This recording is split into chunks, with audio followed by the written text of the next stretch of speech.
name's Catherine Jarrow. I go by Kate, however. I own Vertical Bodies, which is a studio in Baltimore, Maryland. I also run a pole dancing troupe called Baltimore Pole Artists.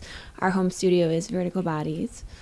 We've been open for about a year and a half now. Just developed into this monster of an aerial studio. So we started off with 2 poles. We now have 6 poles.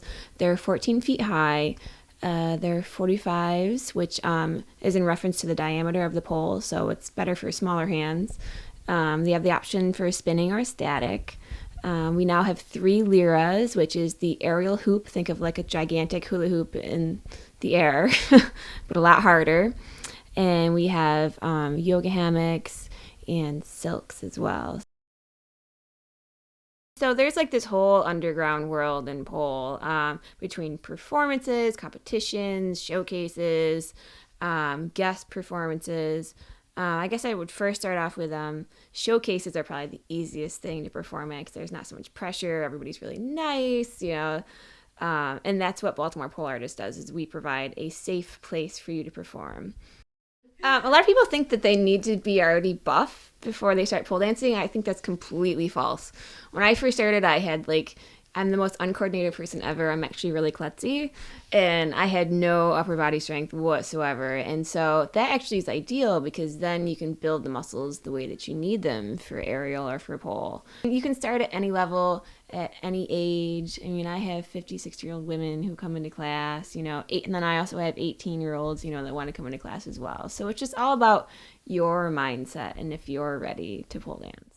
I think it was 3 years ago I competed and I had just an awful experience. I mean, imagine, you're on stage and you're waiting for your music to start and waiting for your music to start. It was 2 minutes on stage waiting for my music to start. And you're mentally just destroyed at that point. It was awful.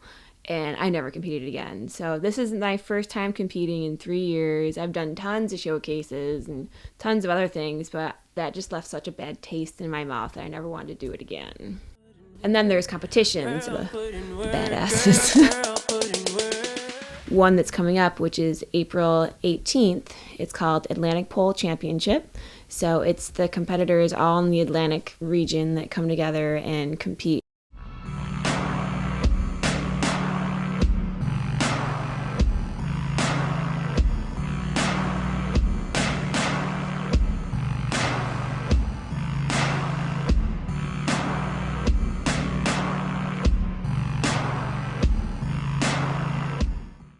I'm training in several different ways.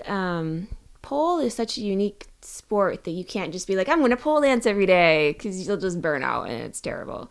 So you have to train flexibility, you have to train strength, you also have to train flow, and then you have to train just your character as well. So there's many times where I'll just sit in front of the mirror and make faces, and that's considered training.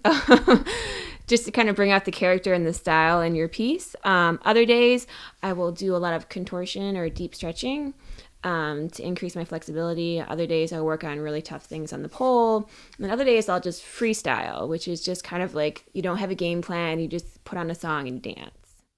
But I also come from a CrossFit background as well, and I thought it would be nice to incorporate CrossFit workouts on the pole. So we'll do like Tabata push-ups or things like that within a beast class just to try and gain the strength so you can do more things on the pole.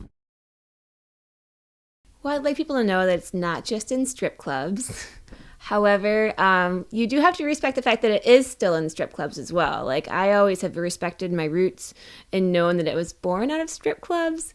I don't say I would ever go to one and do it there, but I think a lot of people have a lot of negative things to say about it because it's born from there. But if you could see what we do at the studio, we don't even dance in shoes anymore. Like, it's become definitely more of an art form, and it become a form of expression as well. The pole community is so loving. Like, all of the girls that I dance with, I love to the bottom of my heart. We'd go out on a limb for any of them, and it's like that everywhere, which is really, really nice. Once you get addicted, as we call it, you're in for life.